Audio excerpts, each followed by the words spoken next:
Hello बच्चों, statics का question देखते हैं। इसमें से उन्हें let a student appears in 3 test of mathematics and 3 test of physics. मतलब मैथ्स का पेपर उसने 3 बार दिया, 3 अलग अलग पेपर्स दिए एंड उसमें जो स्कोर है उसका M1 M2 M3 आया एंड फिजिक्स वाले में P1 P2 P3 आया।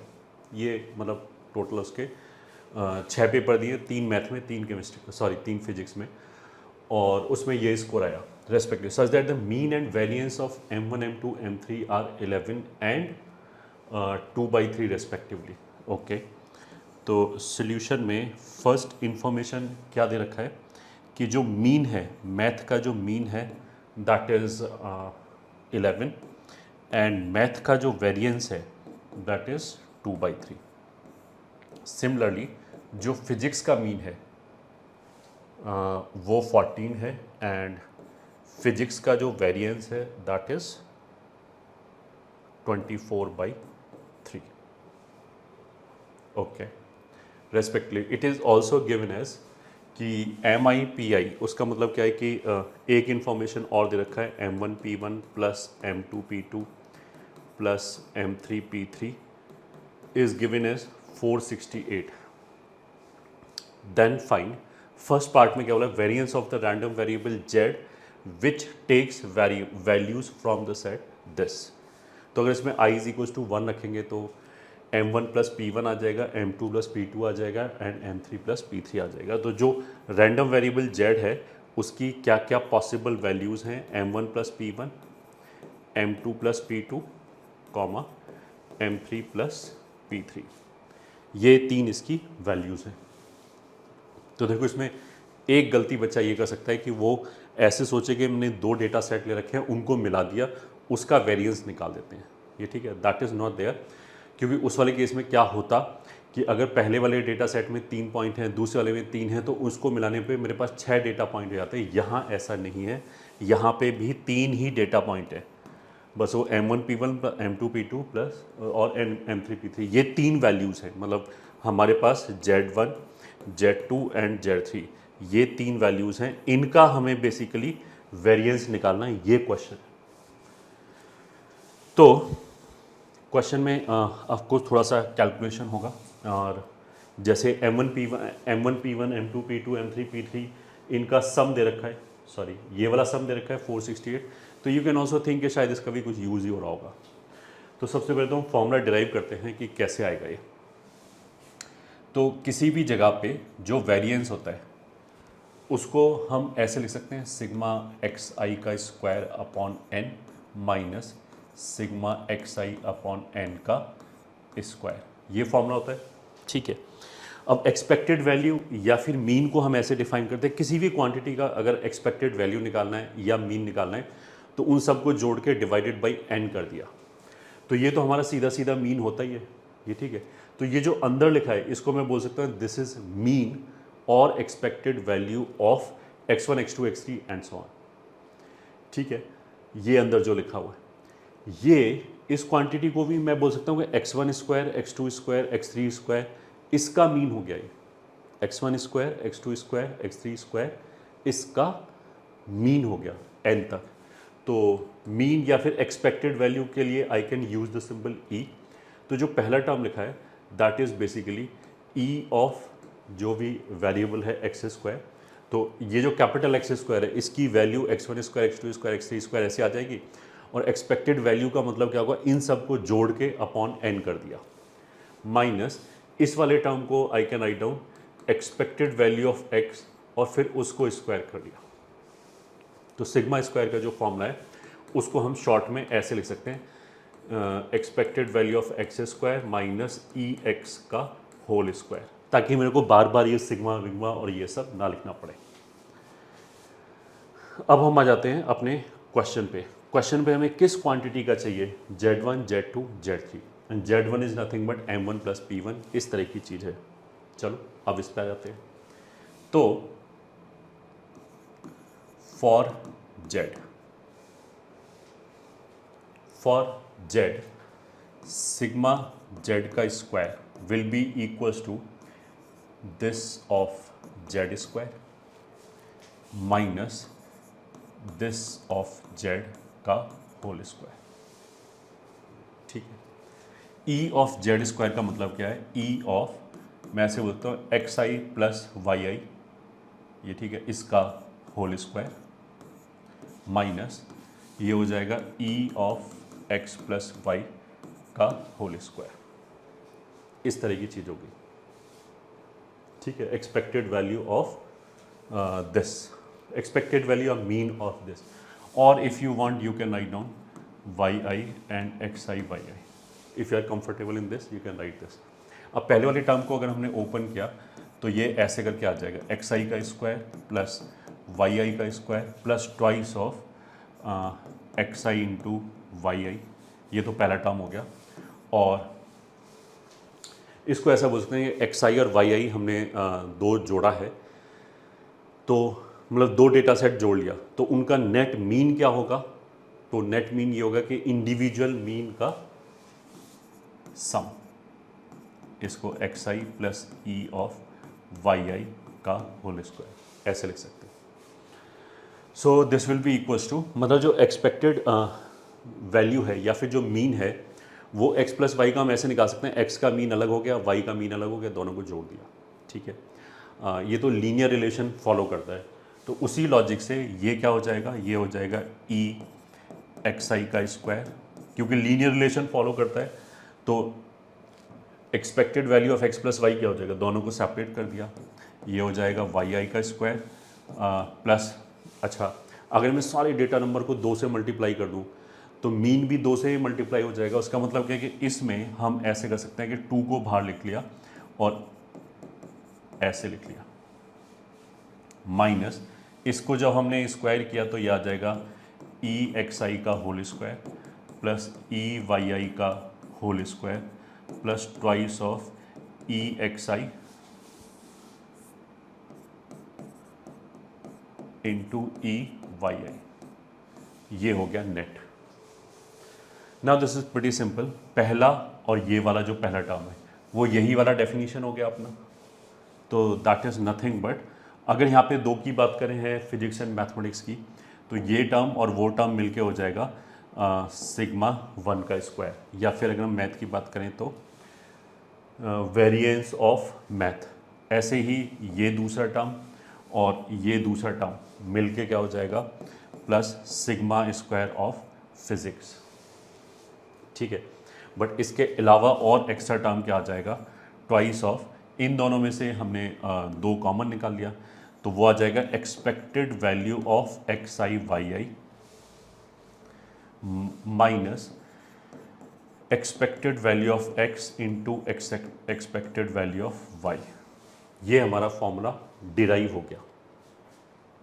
सो this will be equals to, math का वेरिएंस कितना था 2/3, तो it will be 2/3 plus physics का वेरिएंस कितना था 24/3, तो it will be 24/3 plus twice of, ये लिखा है mean of x I into Y i. अब आई इज इक्वल टू 1 2 3 का मतलब क्या है, x1 y1 plus x2 y2 plus x3 y3 whole divided by 3, तो दैट मीन्स यहाँ पे ये वाली चीज़ काम आ जाएगी, m1 p1 m2 p2 m3 p3 468 है, तो ये जो क्वांटिटी आएगी ये आ जाएगी 468 बाई, मीन निकालना है तो बाई 3।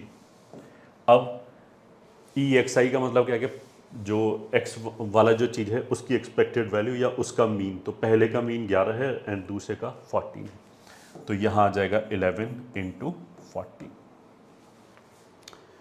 तो 24 25 26 26/3, तो ये हो गया, और this will B plus twice of, इसको 3 से डिवाइड किया, 3 से डिवाइड हाँ हो जाएगा, तो 156 माइनस 14 इंटू 11, तो ये हो जाएगा 140 प्लस 11, तो 151, तो आई थिंक 5 10 30, तो 56/3 will be the answer. This will be the answer for variance. इसमें देखो एक चीज़ और इम्पॉर्टेंट है, अगर ये दोनों इंडिपेंडेंट हो जाए, एक्स आई और वाई आई इंडिपेंडेंट हो जाए, तो ये जो E of x i y i है, इसको मैं E x I into E y i लिख सकता हूँ। इस वाले टर्म को I can write down E x I into E y i, ऐसे करके लिख सकते हैं। ठीक है, इसको मैं ऐसे भी देख सकता हूँ। अभी क्या है, ये जो फॉर्मूला लिखा है, यहाँ पे जो फॉर्मूला लिखा है, ये बेसिकली क्या फॉर्मूला लिखा है, ई एक्स आई का मतलब क्या है कि ये लिखा है x1 plus x2 plus x3 by 3, और ये लिखा है y1 plus y2 plus y3 by 3। ठीक है, यहाँ पे जो ई एक्स आई इंटू वाई आई का फॉर्मूला लिखा है, ये लिखा है x1 y1 plus x2 y2 plus x3 y3 whole divided by 3, ये फॉर्मूला लिखा है। This is the difference. ठीक है, अब इस बात का मतलब क्या है, सेकेंड पार्ट में उसने क्या बोला है, variance of random variable y which takes values from this set. अब इस सेट में क्या है, देखो पहले पार्ट और दूसरे पार्ट में अंतर क्या है कि मेरे को मैथ का पहले वाला स्कोर फिजिक्स के पहले वाले स्कोर में ही जोड़ना है, फिर ऐसे ही मैथ का दूसरे वाला स्कोर फिजिक्स के दूसरे वाले स्कोर में ही जोड़ना है, ऐसे ही तीसरा, तो केवल 3 पॉइंट आए। दूसरे वाले में इसने क्या बोला कि यहाँ पे i लिख दिया और यहाँ पे j लिख दिया, मतलब अब m1 के साथ p1 भी आएगा, p2 भी आएगा, p3 भी आएगा, फिर ऐसे ही m2 के साथ p1 p2 p3 तीनों आएगा, m3 के साथ भी p1 p2 p3 तीनों आएगा। तो इससे क्या फ़र्क पड़ेगा वो हम बता देते हैं। सेकेंड पार्ट के लिए जो ये वाला फॉर्मूला है, ये ठीक है, ये तो स्टिल अभी भी वैलिड रहेगा कि सिग्मा जेड का square will be sigma math का स्क्वायर प्लस सिग्मा फिजिक्स का स्क्वायर प्लस ट्वाइस ऑफ, यहाँ पे आ जाएगा X Y minus X into Y, ये फॉर्मूला था। ठीक है, तो इसमें देखो ये वाली चीज़ हो जाएगी P1 plus P2 plus P3 by 3, and ये वाली जो चीज़ है वो हो जाएगी M1 plus M2 plus M3 by 3। दूसरे डेटा सेट में बेसिकली क्या हुआ कि दोनों इंडिपेंडेंट हो गया, ये ठीक है, जब हमने x और y को ऐड किया तो x की हर वैल्यू के साथ y की तीनों वैल्यू ऐड हो रही है, फिर x2 की भी हर वैल्यू के साथ y की तीनों वैल्यू ऐड हो रहा है उसमें। तो इसको हम बोलते हैं कि x प्लस वाई जब हमने निकाला, x प्लस वाई का जब वेरिएंस निकाला तो x और y आपस में इंडिपेंडेंट हो गया, x को y से कोई मतलब नहीं है y का कोई भी वैल्यू आए, क्योंकि तीनों ही वैल्यू बारी बारी से ले रहे हैं। पहले वाले केस में ऐसा नहीं था, पहले वाले केस में जब मैंने x1 लिया तो इसका डिपेंड किया, दूसरे वाला जो है वो केवल y1 ही लिया, y1 y2 y3 तीनों नहीं लिया। तो इसलिए ये वाला जो चीज़ है ये इंपॉर्टेंट है, दिस इज़ ईजी। अब देखो यहाँ पे क्या होगा, अगर मैंने x और y लिया तो मैंने तो सारे कॉम्बिनेशन लिए हैं, और सारे कॉम्बिनेशन मतलब 9 कॉम्बिनेशन आ जाएंगे। किस तरह के 9 कॉम्बिनेशन आ जाएंगे, वो सिग्मा पी आई और एम जे करके 9 कॉम्बिनेशन आ जाएंगे, जहाँ पे i और j 1 2 3 है। 9 कॉम्बिनेशन आ जाएंगे तो अपॉन इसको 9 करेंगे, तो यहाँ पे यू कैन सी ये वाला टर्म एंड ये वाला टर्म विल गेट कैंसिल। तो इस वाले केस में सम करने पे जो वेरिएबल्स हैं x और y वो आपस में इंडिपेंडेंट हो गए, तो इसलिए जो फॉर्मूला है that will simply become this square, क्योंकि ये वाला जो पार्ट है वो इसमें 0 हो गया। तो एक था 2/3, एक था 24/3, तो नेट आंसर वॉज 26/3। दूसरे वाले केस में ये आंसर हो गया। ठीक, इसमें कुछ बच्चे ऑफ कोर्स ये वाला फॉर्मूला लगाने के लिए वो दोनों डेटा सेट को मर्ज कर रहे होंगे। अगर दोनों डेटा सेट को मर्ज करेंगे then they will become 6 observations. ठीक है, तो इसमें ऐसा मर्ज ही नहीं किया हमने, सिंपली ऐड किया है। मर्ज करके जो M1 M2 M3 P1 P2 P3 ये जो 6 डेटा पॉइंट है इसका वेरिएंस नहीं निकाला है हमने। उसका वेरिएंस निकालना होता तो चलो एक पार्ट और ऐड कर लेते हैं, find variance of 6 scored marks, that is M1 M2 M3 P1 P2 P3। ठीक है, तो इसके लिए तो हमारे पास एक फॉर्मूला हमारे पास अवेलेबल है। एंड वो फॉर्मूला क्या होता है कि अगर हमने दो सीरीज़ को कंबाइंड किया है तो उसका फॉर्मूला एक तो हम इस फॉर्म में ऐसे लिख सकते हैं n1 times sigma 1 square plus d1 square plus n2 times sigma 2 square plus d2 square upon n1 plus n2। ये फॉर्मूला है जहाँ पे सिग्मा 1 पहले सीरीज़ का स्टैंडर्ड डेविएशन है, सिग्मा 2 दूसरे सीरीज़ का स्टैंडर्ड डेविएशन है, n1 और n2 नंबर ऑफ ऑब्जर्वेशंस है। एंड जो d1 है वो बेसिकली क्या है कि x1 बार में से x बार घटा दिया। x बार क्या है? मीन ऑफ कंबाइंड सीरीज, और ये ऑफ कोर्स पहली सीरीज का मीन हो गया। ऐसे ही d2 will be x2 bar minus x बार। तो x बार का बेसिकली फॉर्मूला हो जाएगा n1 x1 bar plus n2 x2 bar upon n1 plus n2। इस वाले क्वेश्चन में n1 और n2 दोनों की वैल्यू 3 है।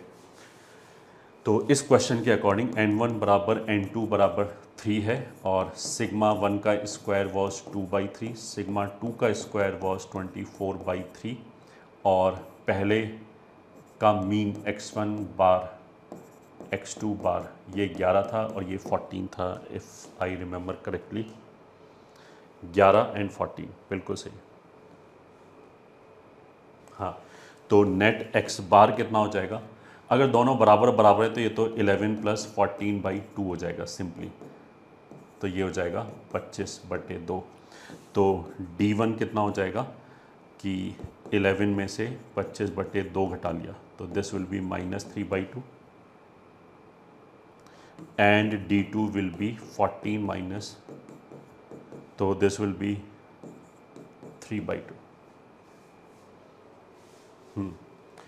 तो सिग्मा स्क्वायर का फॉर्मूला हो जाएगा 3 times sigma 1 square was 2/3 plus d1 का square is 9/4 plus n2 is again 3, and sigma 2 का square is 24/3 plus d2 square is again 9/4 whole divided by 3 plus 3। तो ये एक तो 3 कैंसिल कर दिया, 2 आ गया। फिर 24 25 26/3 आ गया, प्लस 9/4 ये 9/2 हो गया by 2, that is equals to ये हो गया 52 प्लस 27/12,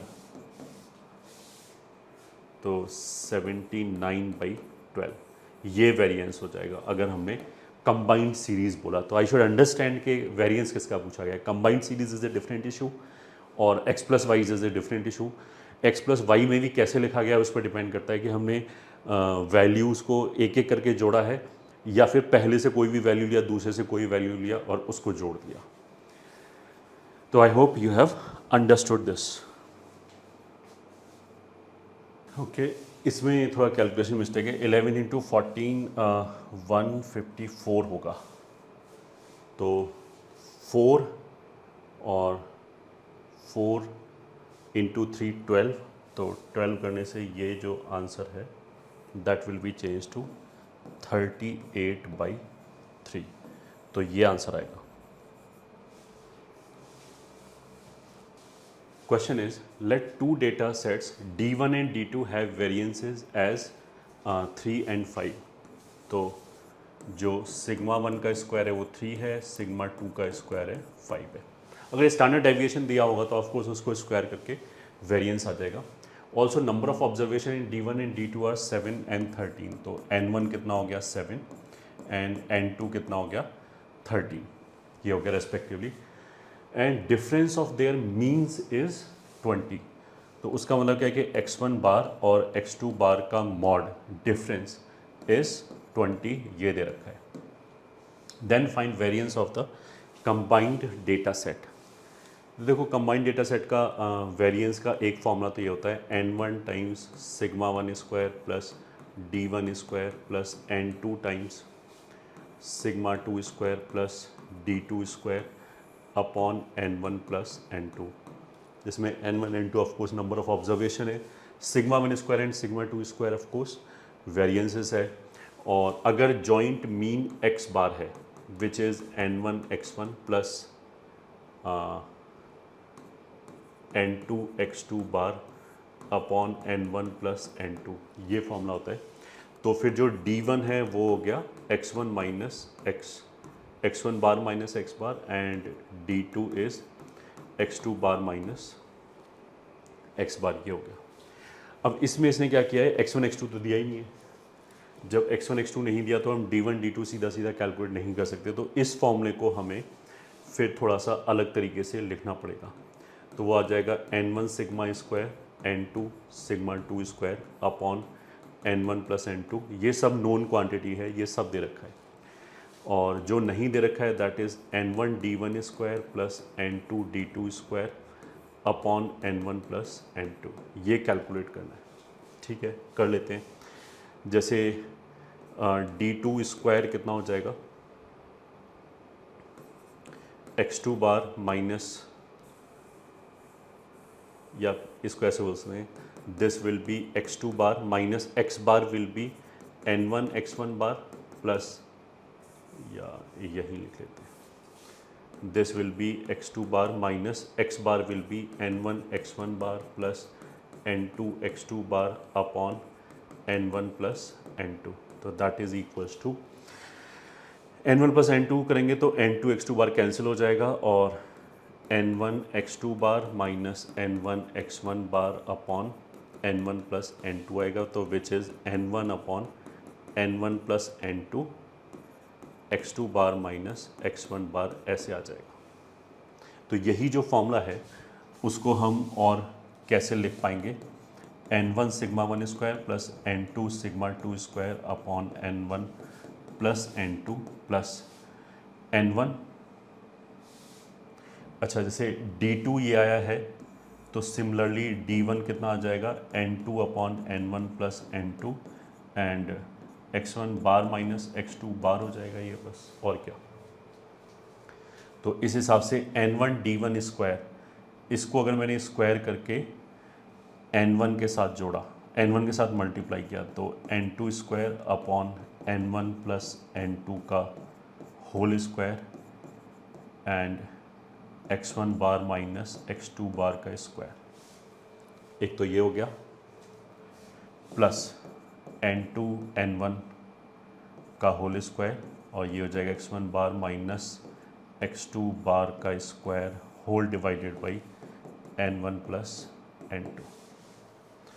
तो इन दोनों जगह से finally sigma square will be n1 sigma 1 square n2 sigma 2 square upon n1 plus n2 plus n1 n2 upon n1 plus n2 का whole square x1 bar minus x2 bar का होल स्क्वायर। ये वाली चीज़ common आ जाएगी, n1 n2 common आ जाएगा, तो फिर यहाँ पे n2 बचेगा, यहाँ पे n1 बचेगा, और एक ये n1 प्लस n2 का होल स्क्वायर था, तो वो नीचे n1 प्लस n2 से एक बार कैंसिल हो जाएगा, और दूसरा ये फॉर्मूला बचा है। तो इस फॉर्मूले को इस फॉर्म में भी लिख सकते हैं, ऑफ कोर्स इस फॉर्म में भी लिख सकते हैं। यहाँ से अगर वैल्यू कैलकुलेट करेंगे तो n1 कितना है 7 इंटू सिग्मा 1 स्क्वायर कितना है 3, n2 कितना है 13 इंटू सिग्मा 2 का स्क्वायर कितना है 5 अपॉन n1 प्लस n2 कितना है, तो that is 20 plus n1 into n2 कितना है, तो n1 into n2 is 7 into 13 upon 7 plus 13 is 20 का स्क्वायर इंटू मीन का डिफरेंस भी 20 है, तो उसका सम भी 20 का स्क्वायर, तो ये 20 का स्क्वायर कैंसिल हो गया। ये कितना हो गया,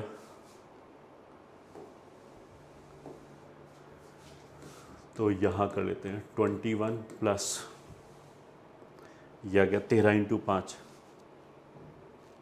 65 अपॉन 20 प्लस यह आ जाएगा 91, तो प्लस 91, तो दिस इज़ 86, और 86 को अगर हम आधा कर दें तो 43/10 प्लस 91, तो ये आ जाएगा 910 प्लस 43/10, तो विच इज़ 953/10। ये हमारा आंसर आ जाएगा। तो जिस फॉर्मेट में फॉर्मूला दे रखा है उस हिसाब से ये आंसर आ गया हमारा।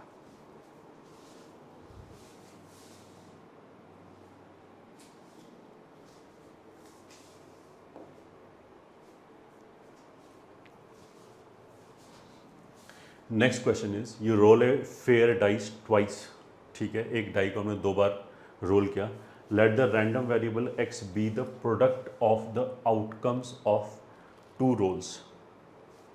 ठीक है, रैंडम वेरिएबल एक्स क्या है कि पहली डाई में मान लिया आई आ गया आउटकम और दूसरे वाले में जे आया, तो एक्स बेसिकली क्या हो जाएगा आई इंटू जे, जहाँ पे आई का वैल्यू 1 से 6 तक जा सकता है एंड जे का वैल्यू भी 1 से 6 तक जा सकता है।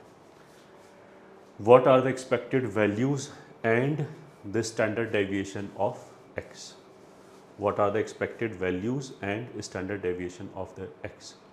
तो x के अंदर जो टोटल वैल्यूज़ हैं वो क्या क्या हो सकती हैं? ऑफ कोर्स i का वैल्यू 1 to 6 जा सकता है, j का वैल्यू 1 to 6 जा सकता है, तो टोटल i इंटू जे के 36 कॉम्बिनेशंस बन जाएंगे, 36 कॉम्बिनेशंस आ जाएंगे।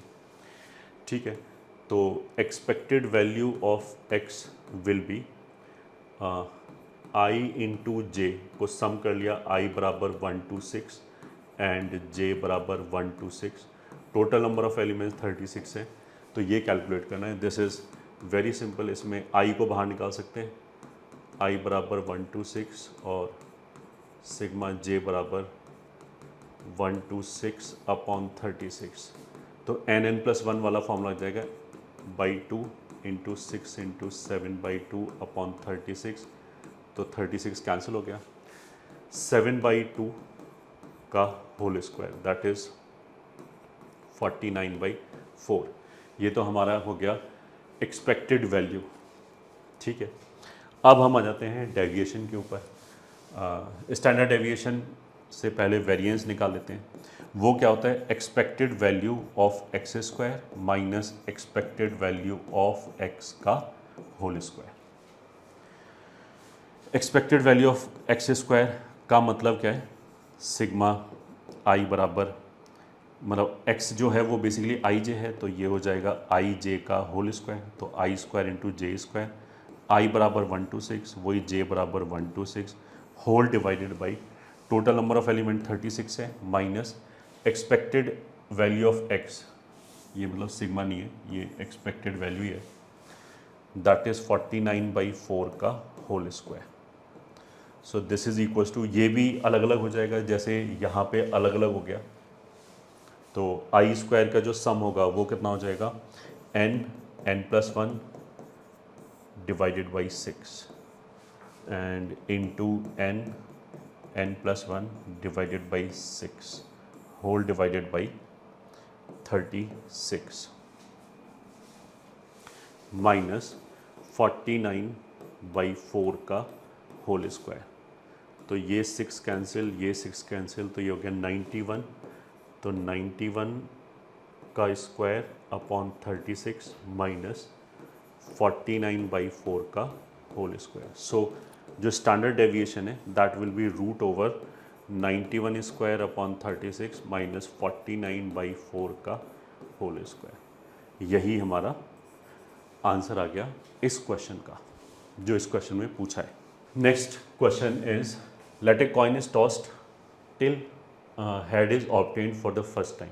ठीक है, if throws are independent to each other, मतलब पहली थ्रो में क्या रहा है उसको दूसरी से कोई मतलब नहीं है of course, and at any throw H appears with the probability 1/5, मतलब एक सिक्का है उसको हमने अगर उछाला तो उसमें हेड आने की प्रॉबिलिटी 1/5 है, टेल आने की प्रॉबिलिटी ऑफकोर्स 4/5 है, ये है अभी तक, और हम इसको कब तक उछाल लें? जब तक पहली बार हेड ना आ जाए।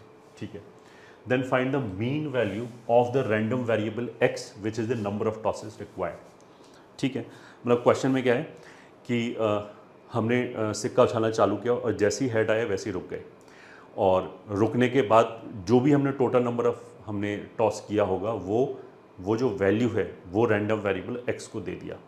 तो अब ऐसा हो सकता है कि मैंने पहली बार सिक्का उछाला, हेड आ गया, तो बस x की वैल्यू 1 हो गई। पहली बार टेल आ गया, दूसरी बार हेड आ गया, तो x की वैल्यू 2 हो गई, एंड सो ऑन, ऐसा करके। तो x की वैल्यू कितनी हो सकती है? ऑफ कोर्स x की वैल्यू 1 से लेके इनफाइनाइट तक कुछ भी हो सकता है। तो अगर x की वैल्यू r है तो सॉल्यूशन, ठीक है, अगर x की वैल्यू r है तो कितना आएगा? If number of tosses required is r, then, तो उसका मतलब क्या है कि पहले r-1 तक लगातार टेल आ रहा होगा और rth जो टॉस है उसमें हेड आया होगा। ये rth टॉस हो गया और ये r-1 टॉसेस हो गए पहले, जिसमें सभी में हेड आया। तो इसमें बेसिकली x की वैल्यू कितनी हो गई? r। तो प्रोबेबिलिटी दैट x की वैल्यू इज r, मतलब number of required tosses is r, वो कितना हो जाएगा? मान लिया हेड के आने की प्रोबेबिलिटी p है, तो इसकी 1 माइनस पी हो जाएगी, तो हो जाएगी 1 माइनस पी रेस्ट पर r इंटू पी। पी को लास्ट में 1/5 रख लेंगे, अभी तो ऐसी कैलकुलेशन कर। ये हो गया, ठीक है। अब हम आ जाते हैं एक्सपेक्टेड वैल्यू निकालनी है x की, तो दैट विल बी सिग्मा, उसका फॉर्मूला ऐसे होता है xi pi and i is equals to 1 से लेके जहाँ तक भी जा रहा है। तो इसमें xi की वैल्यू क्या क्या हो सकती है? 1 2 3 4 5 6 ऐसे करके इन्फानेट तक जा सकता है, तो ये इन्फानेट तक हो जाएगा। और xi की वैल्यू क्या क्या हो जाएगी? 1 2 3, मतलब बेसिकली कैपिटल X की वैल्यू 1 2 3 ऐसे हो सकती है। इसको मैंने x1 बोल दिया, इसको x2 बोल दिया, इसको x3 बोल दिया, एंड सो ऑन। ये so this is equals to sigma i is equals to 1 से लेके इन्फिनिटी तक। xi की वैल्यू i हो गई, एंड i मतलब वही i नंबर ऑफ टॉसेस मेरे को चाहिए, और i नंबर ऑफ टॉसेस पे हेड आ जाएगा, इसकी प्रोबेबिलिटी ये लिखी हुई है, तो आ जाएगा 1 माइनस पी रेस्ट पर i इंटू पी। ये हो गया, ठीक है, सॉरी, ये r-1 होगा, तो ये भी i-1 होगा, ये आ गया। तो अब ये तो सिंपली सिग्मा समेशन का फॉर्मूला हो गया। अगर इसमें से मैं p बाहर निकाल लूँ तो sigma i is equals to 1 से लेके infinity i 1 minus P raised पर i-1 ऐसे कर सकते हैं। अब देखो, इसको अगर हम ध्यान से देखें, ये तो AGP है ऑफ कोर्स, जैसे जैसे आई की वैल्यू मैं 1 से इन्फिनिटी तक रखूँगा, ये वाला जो पावर है वो बढ़ता रहेगा, और यहाँ पे एक साइड में कोफिशिएंट भी चेंज होता रहेगा। तो इसको सम करने का एक तरीका तो ये है कि जैसे अगर मैं 1 माइनस पी, ये ठीक है, या इसको एक मिनट के लिए क्यू बोल देते हैं, अगर मैं क्यू को डिफ्रेंशिएट करूँ, सही है, क्यू रेस्ट पर आई को डिफ्रेंशिएट करें तो आई will gate I times Q rest पर i-1, ठीक है। तो एक मिनट के लिए मैं इसको ऐसे लिख देता हूँ, p सिग्मा i बराबर 1 से infinity i into Q rest पर i-1। तो this is nothing but Q rest पर i का डेरिवेटिव, ठीक है। तो इसको एक तो ऑफकोर्स AGP वाले मेथड से हम सम कर ही सकते हैं। दूसरा तरीका क्या है कि इसको आई can write down p sigma i बराबर 1 से लेके इन्फिनिटी तक D Q of Q rest पर i, ये ठीक है, सिग्मा i के ऊपर लगा हुआ है, तो डी क्यू को हम बाहर निकाल सकते हैं, तो p times D Q of sigma i बराबर 1 से लेके इन्फिनिटी तक क्यू रेस्ट पर i। ये तो सिंपली GP हो गया। इसका फॉर्मूला कितना हो जाएगा? p टाइम्स डी क्यू, और इसका फॉर्मूला कितना हो जाएगा? First term is q divided by infinite number of terms के लिए 1 माइनस q। ये हो गया। अब बेसिकली p प्लस क्यू 1 के बराबर है, of course p plus Q 1 के बराबर है, ठीक है। तो p प्लस क्यू अगर 1 के बराबर है तो इसको मैं ऐसे भी लिख सकता हूँ, p डी क्यू, और यहाँ पे मैंने ऊपर लिख दिया 1 माइनस पी, और नीचे लिख दिया 1 माइनस, ऐसे 1 माइनस क्यू को p लिख दिया। तो उसका मतलब क्या हो गया कि expected value of x will be p into d dq of,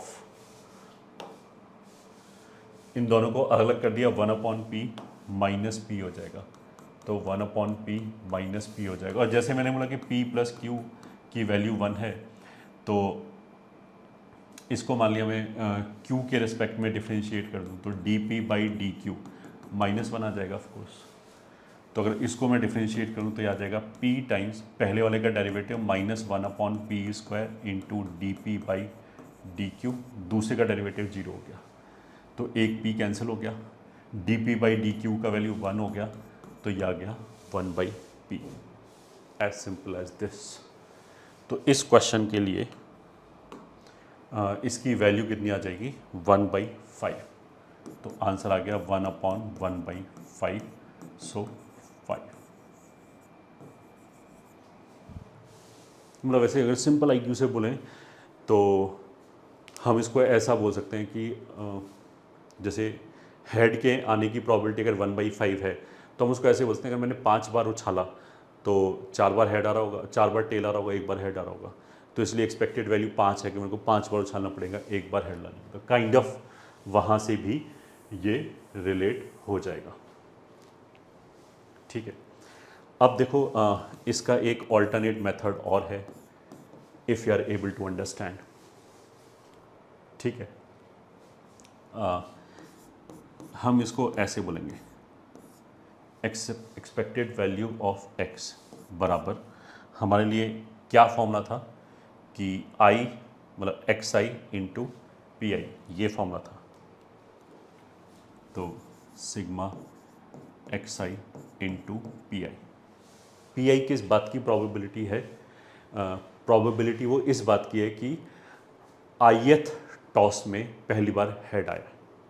ठीक है, तो पी आई इस बात की प्रोबेबिलिटी है। तो इसको हम ऐसे सोच सकते हैं, एक्स आई क्या है कि एक्स आई का वैल्यू बेसिकली आई है, यहाँ पे वैल्यू बेसिकली आई है। ठीक है, तो ये जो प्रोबेबिलिटी पार्ट है, ये जो प्रोबेबिलिटी पार्ट है, इसको हम ऐसे बोल सकते हैं कि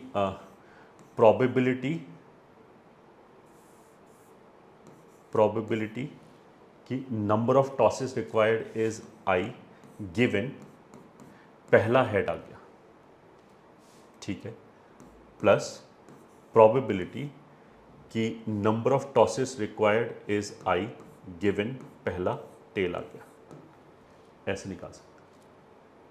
ठीक है, इनटू ये प्रोबेबिलिटी ऑफ हेड आ जाएगा, और मतलब ये कंडीशनल प्रोबेबिलिटी है, इनटू प्रोबेबिलिटी ऑफ टेल आ जाएगा। ठीक है, अब this can be written as probability of head, तो फिक्स्ड है ऑफ कोर्स, तो प्रोबेबिलिटी ऑफ हेड तो बेसिकली एक कांस्टेंट आ जाएगा।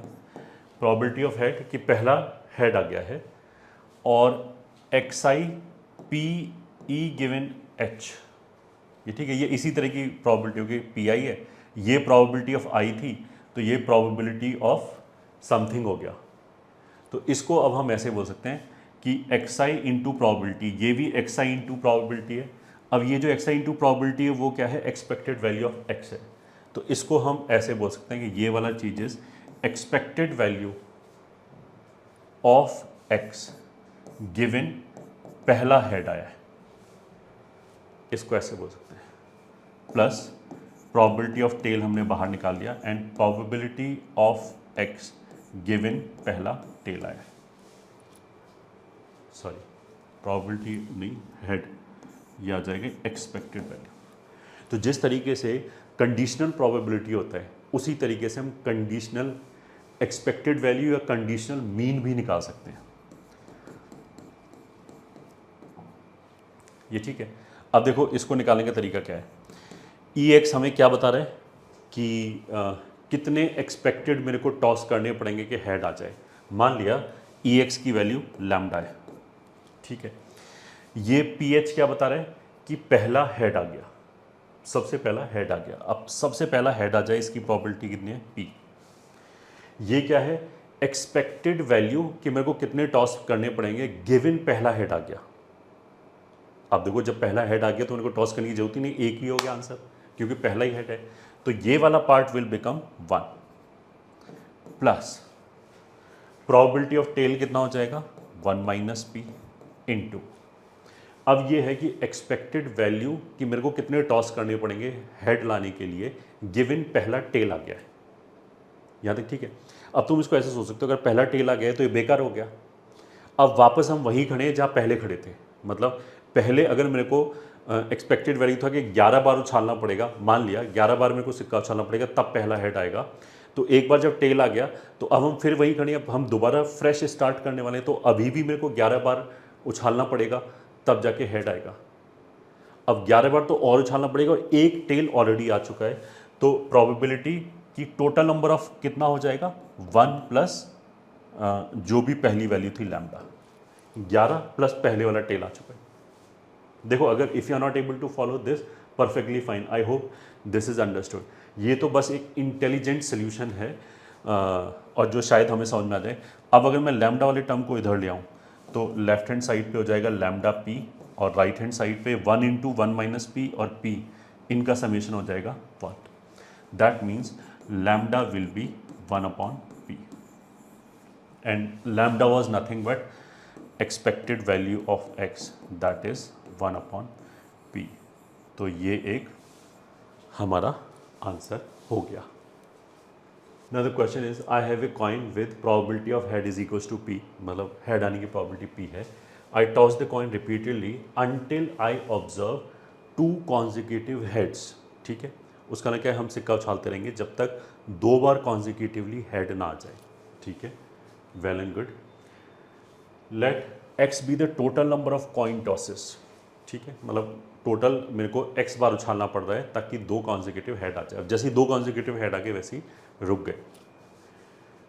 फाइंड EX, ये ठीक है? EX मतलब वही mean of x if P is equals to 1/3, ये क्वेश्चन हो गया, ठीक है? तो एक्सपेक्टेड वैल्यू ऑफ x निकालना है। अब देखो, एक्सपेक्टेड वैल्यू ऑफ x निकालने का एक तरीका ये है कि मान लिया पहले वाला जो टॉस है वो मान लिया हेड आ गया, ठीक है?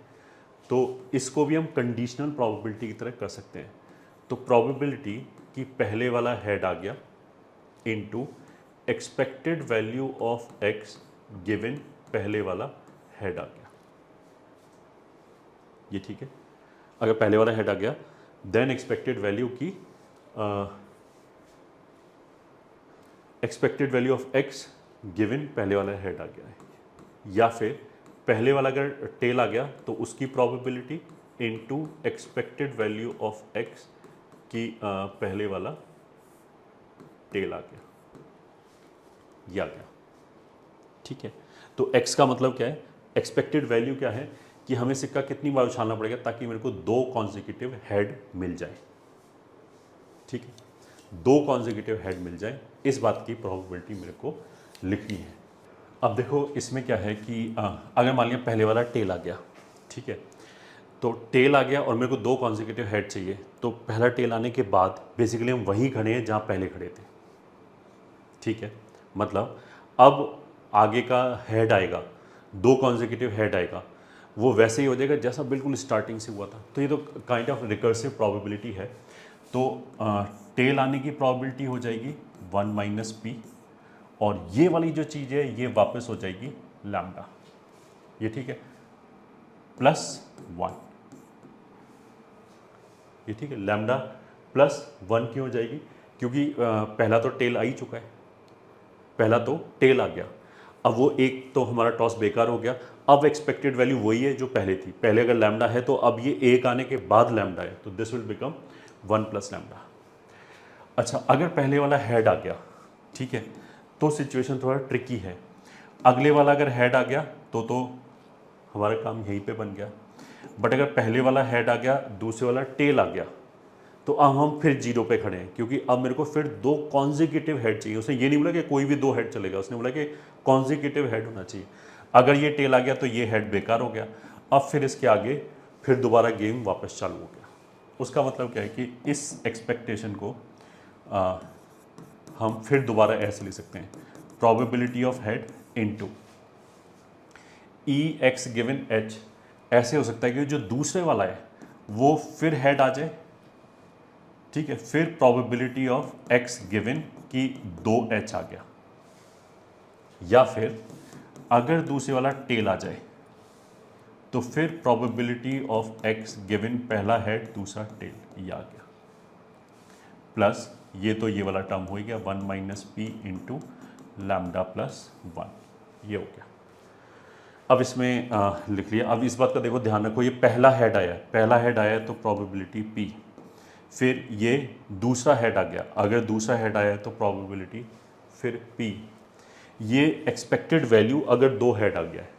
अब देखो पहला ही दो हेड आ गया है तो मेरे को कितनी बार सिक्का उछालने की जरूरत पड़ी, दो, बस, आगे कुछ करेंगे नहीं। तो इसका वैल्यू तो हो जाएगा 2, प्लस अगर दूसरे वाला टेल आया है तो उसकी प्रोबेबिलिटी 1 माइनस पी। अब एक्सपेक्टेड वैल्यू क्या है, अगर पहला हेड आ गया एंड दूसरा टेल आ गया तो वेस्ट हो गया दोनों। अब फिर दोबारा जीरो से चालू करें तो अब एक्सपेक्टेड वैल्यू वही रहेगी जब बिल्कुल शुरू में थी, बट दो बार हम सिक्का ऑलरेडी उछाल चुके हैं, तो इसलिए अब जो वैल्यू है वो लैम्डा प्लस 2 रहेगा। मतलब हैंस ऑनवर्ड्स लैम्डा और चाहिए, अगर दो ऑलरेडी हो गया तो ये लैम्डा प्लस 2 हो गया। तो this is 1 minus p lambda plus 1। तो e raise to power x basically यही लैम्डा है जो हमें कैलकुलेट करना है। तो लैम्डा वाले टर्म को सबको अगर मैंने लेफ्ट पे भेजा तो एक तो इसका अपना कोफिशिएंट 1 आ गया, इस लैम्डा की वजह से आ जाएगा ये, तो minus p into 1 minus p आ गया, और इस लैम्डा की वजह से आ जाएगा माइनस 1 माइनस पी, ये आ गया। राइट हैंड साइड पे ये हो जाएगा 2p² प्लस ये लैम्डा चला गया तो twice of 1 minus p into P हो जाएगा, ठीक है। ये लैम्डा चला गया तो प्लस 1 माइनस पी, इतना हो गया। तो लैम्डा इज इक्वल्स टू, यहाँ से आ जाएगा 2p² और ये माइनस 2p² चला गया, तो ये 2p में से p गया तो p बचा, और एक ये प्लस 1 हो गया अपॉन कांस्टेंट 1 माइनस 1 चला गया, फिर ये हो गया minus P plus p² and plus p, तो ये हो गया p², if I am not wrong. हाँ, दिस इज ठीक। तो इस क्वेश्चन के हिसाब से जो हमारा एक्सपेक्टेड वैल्यू है, p का वैल्यू कितना दे रखा है 1/3, तो वो हो जाएगा 1/3 प्लस 1/9, तो ऊपर हो गया 4/3 अपॉन 1/9, दैट इज 12। तो इस बार हमें जो expected value on and average हमें 12 बार सिक्का उछालना पड़ेगा, then I will get 2 consecutive head. ये हमारा एवरेज हो गया, यही आंसर हो गया।